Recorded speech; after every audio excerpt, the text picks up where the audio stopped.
Dahil sa pandodoktor umano ng pirma sa isang endorsement letter, 5 doktor ang posible raw matanggalan ng lisensya. Itinanggi ito ng mga isinasangkot na doktor, kabilang na ang kasalukuyang presidente ng Philippine Medical Association. Nakatutok si Micaela Papa. Posible raw matanggalan ng lisensya ang 5 doktor na may kinalaman sa stem cell medicine sa bansa. Ang dahilan, ang pandodoktor umano ng endorsement letter mula sa Professional Regulation Commission o PRC ng mga doktor ng Philippine Society for Stem Cell Medicine para makakuha ng SEC registration.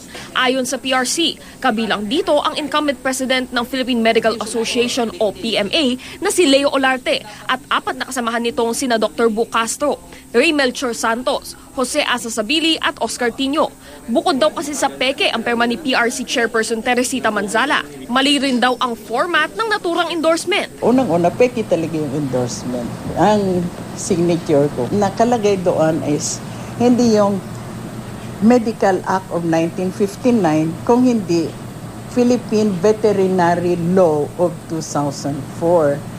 Iniimbestigahan na raw ng Professional Regulatory Board of Medicine para sa dishonorable conduct ang 5 doktor.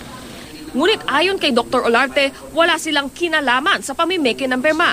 Katunayan, biktima raw sila ng kumpanyang binayaran nila ng 15,000 pesos para mag-ayos ng mga dokumento para sa SEC registration. Ang masakit pa raw, hindi rin nagkakaroon ng patas na pag-iimbestiga sa kaso ang Board of Medicine na nasa ilalim rin ng PRC. So she is now the complainant, the prosecutor, and the judge. Abuse of authority at papailan ko na maraming kaso, pag-aaralan namin. Kinwestiyon din ni Olarte ang paglabas ng reklamo laban sa kanilang 5. October 2013 pa raw kasi ang sinasabing complaint ng Board of Medicine at nitong nakaraang Sabado lang naglabas ng press statement si Manzala. March 16 is the day of the PMA national election and I am a candidate for president, re-election. Nagpalabas din siya ng press statement on March 16. Laban sa amin, specifically targeting me. What is the purpose? Pinabulaanan ni Manzala ang mga paratang. Yung mga election, hindi ko nga alam talaga yan. Maka-intervene po ba kayo as chair of the PRC? Wala.